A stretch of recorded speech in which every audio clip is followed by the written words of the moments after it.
Hello, welcome friends. आज हम देखेंगे इंग्लिश लेसन प्लान। चैप्टर का नाम है या टॉपिक का नाम है द काइट।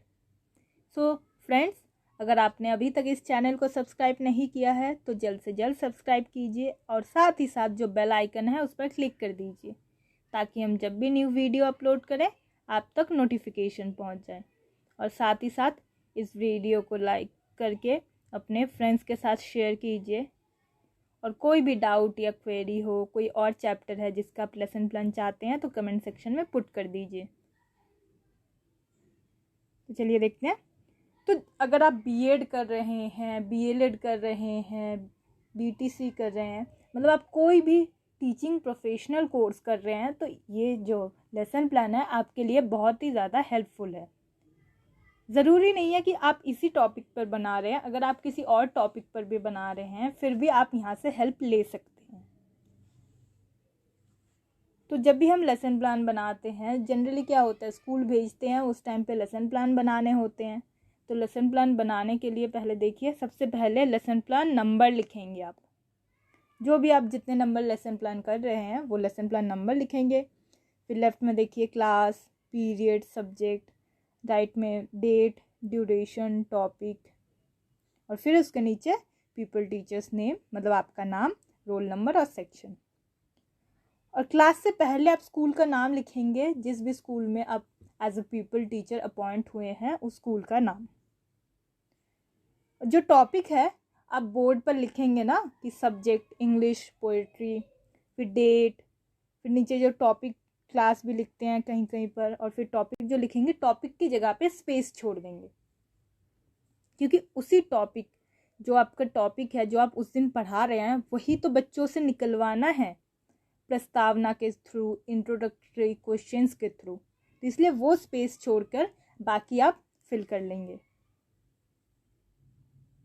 तो यहाँ पे जो काइट चैप्टर है, जो पोएम है, उसको मैंने दो पार्ट में डिवाइड किया है, दो यूनिट्स में डिवाइड किया है, और ये जो है यूनिट 1। तो प्रॉपर तरीके से अगर आप लेसन प्लान बना रहे हैं तो इसी फॉर्मेट में बनाइए। तो सबसे पहले आता है जनरल ऑब्जेक्टिव्स, मतलब ये जो आप पोएम पढ़ाएंगे ये आपको पता है कि आप आज पोएम पढ़ाएंगे, तो आपको क्या लगता है कि बच्चे इससे क्या सीखेंगे या कैसे रिएक्ट करेंगे। तो बच्चे जो है इस पोएम को एंजॉय करें, यही आपका ऑब्जेक्टिव होना चाहिए ना, मोटिव होना चाहिए कि बच्चे इस पोएम को एंजॉय करें, उनमें भी इंटरेस्ट जगे कि हाँ वो भी पोएम लिखे या नए नए पोएम्स को पढ़े, उस नए नए वैरायटीज़ को पढ़े। फिर उसके बाद उस रिदम के साथ, क्योंकि एक लय के साथ अगर आप बच्चों को पढ़ाएंगे तो बच्चों को जल्दी याद हो जाता है। अब देखिए ऐसे कोई लाइन आप 4 लाइन बताइए उनको इतनी जल्दी याद नहीं होता, बट गाने के लाइन बच्चे को तुरंत याद हो जाता है। सिर्फ बच्चे को क्या, हमें भी गाने के लाइन बहुत जल्दी याद हो जाता है क्योंकि उसमें लय है, रिदम है।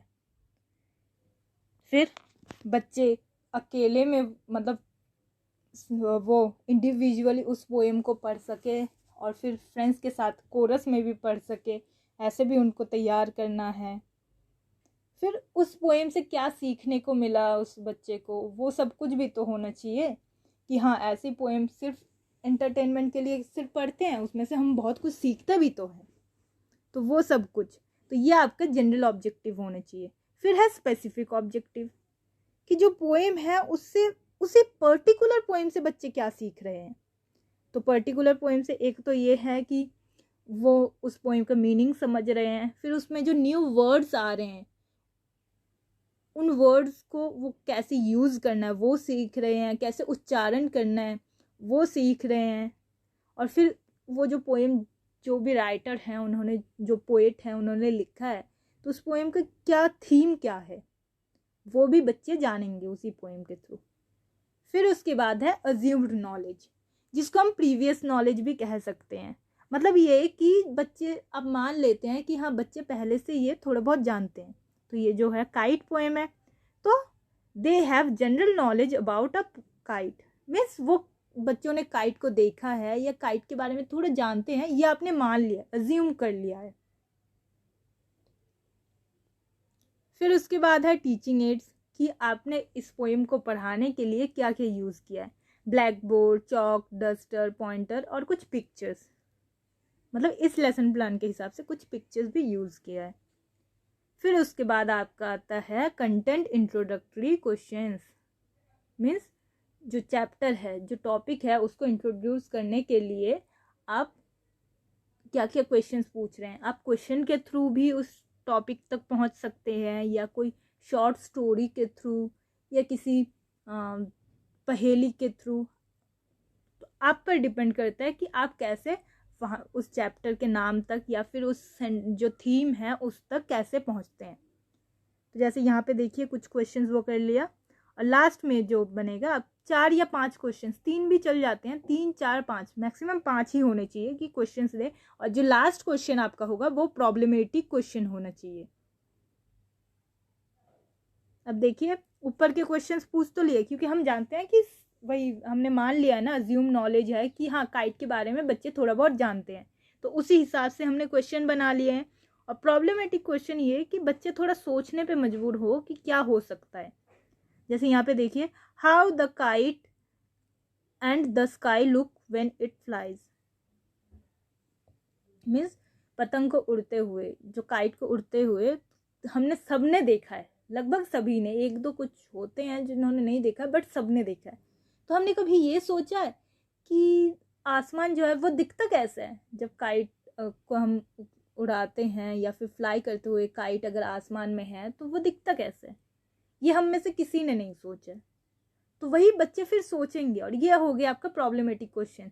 तो तब आप स्टेटमेंट वो देंगे, टॉपिक को इंट्रोड्यूस करेंगे कि today we shall study about a kite when it flies in the sky, means उसके एक्सप्लेनेशन, हाँ उसकी स्काई में उड़ते हुए फ्लाई काइट से हम क्या क्या मतलब देखते हैं, हम अगर अच्छे से नोटिस करें कि हाँ क्या है, या फिर किस तरह के चेंजेस आते हैं, वो हम इस पोएम के थ्रू जानेंगे।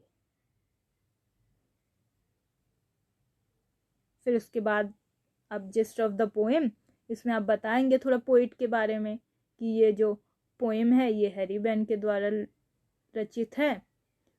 ये जो पोइट है वो एक काइट के बारे में बता रहे हैं कि हाँ जो how a kite looks when it flies, इस टाइप से। तो आपने पोइट के बारे में बता दिया, फिर आप पोएम को पढ़ना स्टार्ट करेंगे। अब जैसा कि मैंने कहा कि जो पोएम है उसको मैंने 2 यूनिट्स में डिवाइड किया है। तो मैंने फर्स्ट यूनिट लिया है कि हाउ ब्राइट से लेकर विंड फॉल्स तक। तो ये मॉडल रेसिटेशन हो गया। आप अच्छे से पढ़ेंगे कहाँ पॉज देना है, कहाँ स्ट्रेस देना है, कहाँ किस वर्ड को कैसे प्रोनाउंस करना है। फिर उसके बाद है कोरल रेसिटेशन कि बच्चे साथ में पढ़ेंगे। और फिर प्रोनाउंसिएशन ड्रिल, जिसमें वो जो भी गलतियां करेंगे, जो भी उच्चारण करने में, वो जो प्रोनाउंस करने में वर्ड्स को जो गलतियां करेंगे वो आप बताएंगे कि हाँ ये इस वर्ड को ऐसे बोलते हैं। फिर उसके बाद है वर्ड स्टडी। कुछ ऐसे वर्ड्स भी होंगे जो बिल्कुल उनके लिए न्यू होंगे, या हार्ड वर्ड्स होंगे जो आपको लगता है कि उनके लेवल के लिए बहुत हार्ड है, या उनको नहीं पता ये न्यू वर्ड्स है। उनके मीनिंग आप बोर्ड पर लिखेंगे और कोशिश करेंगे कि उन्हीं से मीनिंग निकलवाएं, चाहे किसी एग्जाम्पल के थ्रू, किसी पहेली के थ्रू, या किसी डेमोन्स्ट्रेशन मेथड से, ताकि बच्चे खुद बोले कि हाँ इसका मीनिंग ये है। आप अपोजिट वर्ड्स भी यूज़ कर सकते हैं, सिनोनिम वर्ड्स यूज़ करते हैं जो रेगुलर हम यूज़ करते हैं, उनमें से अगर कोई वर्ड उसका मीनिंग है तो वो यूज़ कर सकते हैं। तो ऐसे वर्ड स्टडी में आप कुछ वर्ड्स ले लेंगे और उनको समझाएंगे।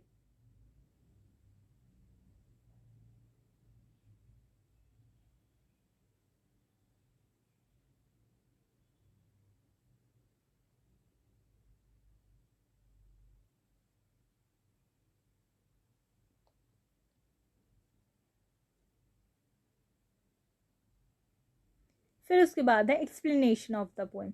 अब आप पोएम को एक्सप्लेन करेंगे कि कैसे क्या होता है, या कुछ ऐसे मतलब कि हाँ इस पोएम में ये कहा है पोएट ने और ये ऐसे किया है, मतलब जो भी उस पोएम में एक्सप्लेन किया गया है लाइन वैसे ही।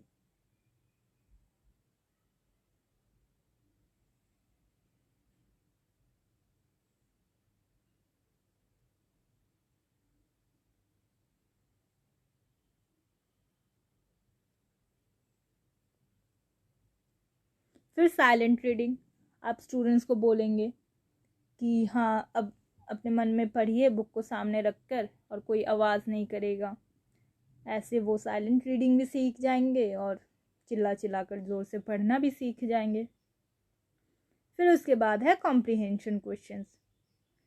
तब आप कुछ क्वेश्चंस पूछेंगे, अगर बच्चों से पहले पूछेंगे कि क्या वो इस पोएम को समझ चुके हैं जितना आज पढ़ाया है।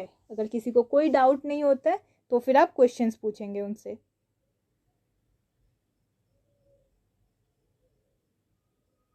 देख लीजिए अलग अलग वैरायटीज़ के क्वेश्चन, ज़रूरी नहीं है सिर्फ क्वेश्चन आंसर मेथड ही यूज़ करें, उसमें आप मैच द फॉलोइंग भी यूज़ कर सकते हैं, एंटोनिम्स यूज़ कर सकते हैं, सिनोनिम्स यूज़ कर सकते हैं।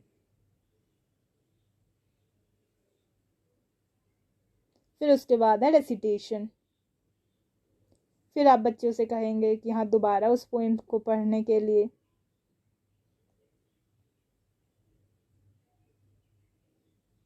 और जब आप एक्सप्लेन कर रहे होंगे ना, वहाँ पे आप स्टूडेंट्स को काइट की पिक्चर दिखा सकते हैं कि देखिए ऐसे है, या फिर ऐसे आपने बोर्ड पर ही ड्राइंग बना ली काइट और फिर आसमान को दिखाया कि बादलों में उड़ते हुए काइट को,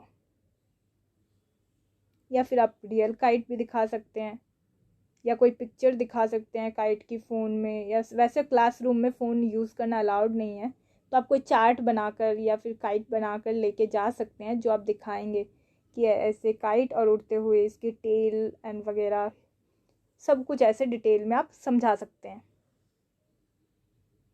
उसके बाद देखिए रिकैप्चुलेशन, जिसमें आप फिर बताएंगे तो फिर स्टूडेंट्स आज हमने ये पढ़ा है।